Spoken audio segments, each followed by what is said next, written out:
Assalamualaikum warahmatullahi wabarakatuh. Selamat pagi, selamat siang, selamat sore, selamat malam kepada adik-adik maupun saudara-saudara sekalian yang menyaksikan video ini dimanapun Anda berada. Saya ucapkan selamat berjumpa lagi di mata kuliah Hukum Penyelesaian Sengketa Internasional ya. Hari ini kita sudah memasuki kuliah yang keempat. Nah, dalam kuliah yang sebelumnya kita sudah membahas mengenai metode penyelesaian sengketa internasional melalui negosiasi ya, atau perundingan, di mana di sini dalam negosiasi ini yang terlibat hanyalah negara-negara atau pihak-pihak yang bersengketa saja tanpa melibatkan pihak ketiga. Nah, hari ini kita mulai membahas metode yang berikutnya ya, yaitu metode jasa-jasa baik atau disebut juga metode good office. Metode penyelesaian sengketa internasional melalui good office atau jasa-jasa baik ini, nah kalau ini sudah mulai melibatkan pihak ketiga ya. Nah, jadi sudah ada pihak ketiganya, di mana pihak ketiga di sini bertujuan untuk membantu negara-negara yang bersengketa agar dapat bertemu, berunding untuk menyelesaikan sengketanya. Oleh sebab itu, good office ini juga bisa diartikan sebagai suatu acara, ya, suatu metode, suatu cara di mana pihak ketiga diikut sertakan di dalam perundingan dengan maksud agar pihak ketiga ini dapat menemukan sebuah dasar yang memberikan ruang kepada kedua belah pihak atau negara yang bersengketa dapat mencapai suatu kata sepakat alias dapat berdamai. Nah, dalam good office ini pada prinsipnya pihak ketiga itu keterlibatannya itu cukup terbatas ya. Pihak ketiga di sini pada dasarnya berfungsi untuk atau berupaya untuk mempertemukan atau mendekatkan negara-negara yang bersengketa. Karena sudah tentu negara yang bertikai ya, bersengketa itu saling bermusuhan ya, satu sama lain, dan kalau mengandalkan inisiatif mereka untuk berunding itu agak sulit ya. Makanya di sini perlu pihak ketiga untuk membujuk gitu ya, untuk merayu agar negara-negara yang bersengketa mau berunding. Jadi good office di sini berupaya gimana caranya supaya negara yang bersengketa itu mau bertemu, mau bernegosiasi atau berunding. Itu tugas intinya, mempertemukan, mendekatkan pihak-pihak atau negara-negara yang bersengketa. Tapi lebih jauh dari itu, memang dimungkinkan saja pihak ketiga dalam good office ini turut memberikan nasihat-nasihat ya kepada negara-negara yang bersengketa. Ya. Oleh sebab itu, good office ini dalam praktek itu sering disebut juga dengan istilah saluran tambahan komunikasi. Nah, itu istilah lain daripada good office. Nah, dalam praktik sudah banyak contoh-contoh good office yang diterapkan ya dalam hubungan internasional. Di antaranya negara Finlandia ini pernah sukses ya melakukan good office dalam pertikaian antara Indonesia dengan Gerakan Aceh Merdeka ya, atau GAM pada tahun 2005 yang lalu. Memang GAM ini bukan sebuah negara ya. Ini semacam gerakan pembebasan atau gerakan yang memperjuangkan sebuah kemerdekaan. Tapi GAM ini karena sudah sedemikian rupa kompleksitas kegiatannya, maka GAM itu cenderung dapat kita kategorikan sebagai sebuah subjek hukum internasional. Dengan demikian, status GAM itu dalam hukum internasional itu dapat dikatakan memiliki keistimewaan, karena GAM itu seperti halnya negara juga dibebani hak dan kewajiban menurut hukum internasional. Nah, ketika Indonesia berunding dengan GAM, maka sebagai good office-nya adalah Finlandia, dan dikatakan Finlandia sukses ya untuk mempertemukan, mendekatkan pihak pemerintah Indonesia dengan GAM. Dan bahkan dari good office ini, Indonesia dengan GAM itu berhasil membuat sebuah perdamaian yang terus berlangsung sampai sekarang.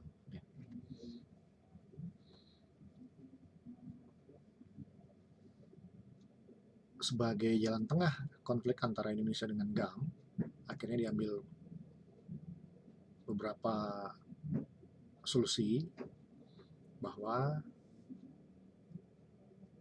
Aceh itu diberikan otonomi yang istimewa, ya, otonomi khusus Otsus, sehingga Aceh itu dapat menerapkan syariah atau hukum Islam, termasuk juga pengadilannya itu dapat memiliki peradilan atau mahkamah syariah berdasarkan hukum Islam.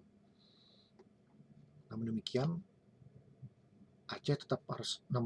GAM itu tetap harus setia kepada NKRI dan menghentikan segala macam pemberontakannya. Ya. Dan untuk itu GAM juga diberikan pengampunan atau amnesti oleh pemerintah Indonesia. Nah, itulah beberapa jalan tengah yang dicapai dalam perundingan antara Indonesia dengan GAM, di mana Finlandia itu sebagai pihak ketiga yang menjadi good office, ya, atau jasa-jasa baik. Kalau kita tarik lagi ke belakang, flashback ke zaman revolusi kemerdekaan, juga pernah dibentuk komite jasa-jasa baik, ya, atau good office pada bulan Agustus 1947, ya, di mana komite jasa-jasa baik ini dibentuk oleh Dewan Keamanan PBB dalam rangka untuk menyelesaikan sengketa, ya, antara Indonesia dengan pihak Belanda. Ya. Nah, komite good office yang dibentuk oleh Dewan Keamanan PBB ini terdiri atas 3 negara, ya, yaitu Belgia, Australia, dan Amerika Serikat. Sehingga pada waktu itu komite jasa baik ini, ya, atau komite good office ini lebih dikenal dengan nama KTN, Komite 3 Negara, Belgia, Australia, dan Amerika Serikat. Nah, Komite 3 Negara ini juga dapat dikatakan berhasil, ya, menjalankan tugasnya karena mempertemukan Indonesia dengan Belanda sebagai pihak yang bertikai, dan waktu itu menghasilkan beberapa perjanjian perdamaian, ya, seperti itu. Jadi dengan demikian, pihak ketiga dalam good office ini atau jasa-jasa baik ini bisa terdiri atas satu negara atau lebih dari satu negara, ya, seperti itu. Dalam konflik antara Indonesia dengan GAM, maka good office-nya itu satu negara, yaitu Finlandia. Kemudian dalam konflik antara Indonesia dengan Belanda pada zaman perang kemerdekaan. Nah, itu good office-nya terdiri atas 3 negara. Walaupun good office ini dalam prakteknya ini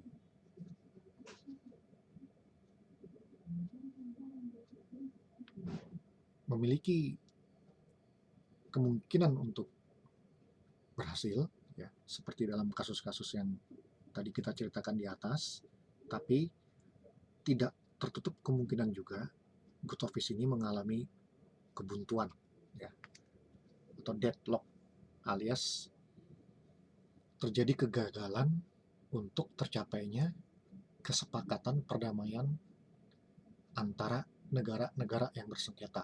Ya. Atau bisa juga di good office ini tercapai itu yang namanya kata perdamaian, tercapai kata sepakat untuk membuat perjanjian perdamaian. Tapi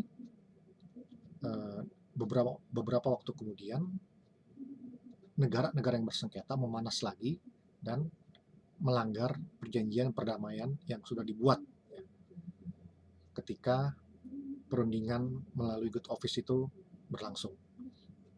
Jadi awalnya berhasil, tapi dalam perjalanannya memanas lagi dan kemudian terjadi konflik, ya, yang berakhir dengan adanya pelanggaran terhadap perjanjian perdamaian yang sudah dibuat. Nah, itu ya kemungkinan-kemungkinan kegagalan daripada good office atau jasa-jasa baik ini, ya.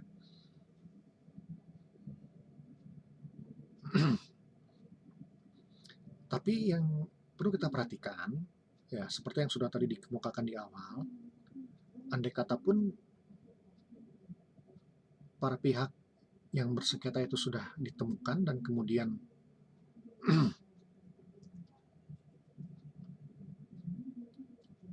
mengalami kebuntuan, ya, atau gagal mencapai perdamaian, atau sudah mencapai perdamaian tapi dalam perkembangannya memanas lagi, ya, berkonflik lagi dan melanggar fakta perdamaian, atau misalnya juga good office itu berlangsung dan tanpa menghasilkan keputusan apapun, ya. Nah, itu sebenarnya atau pada dasarnya itu sudah berada di luar kompetensi daripada pihak ketiga atau pihak yang memberikan jasa-jasa baik, ya. Karena seperti yang tadi kita kemukakan di awal, bahwasannya memang target daripada good office ini, ya, terutama adalah berhasil mendekatkan dan mempertemukan daripada pihak-pihak atau negara-negara yang bertikai atau yang bersengketa, ya. Nah, terlepas daripada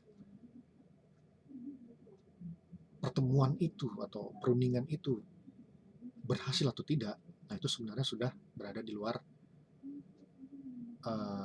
kompetensi atau berada di luar jangkauan daripada good office, ya, atau jasa baik. Jadi itu, ya, tujuan utama daripada good office ini adalah mempertemukan kedua belah pihak. Nah, jadi kalau para pihak atau negara yang bersengketa itu sudah mau ketemu saja, sudah mau berunding saja, nah itu sudah bagus, ya. Berarti good office sudah berjalan, terlepas daripada hasilnya mungkin tidak ada keputusan alias gagal mencapai perdamaian, ya, atau mencapai perdamaian tapi kemudian dalam perkembangannya kemudian terjadi konflik lagi. Nah, itu sudah di luar jangkauan daripada good office. Good office itu hanya sekedar bisa mempertemukan atau mendekatkan negara-negara yang sedang bersengketa dan bermusuhan. Baik, ya, itu sekilas mengenai metode penyelesaian sengketa internasional melalui good office, ya, atau jasa-jasa baik. Saya rasa cukup dulu sampai di sini, ya. Nanti kita ketemu lagi dalam kuliah berikutnya membahas metode penyelesaian sengketa internasional yang lainnya. Baik, terima kasih atas perhatiannya. Lebih kurangnya mohon maaf. Wassalamualaikum warahmatullahi wabarakatuh.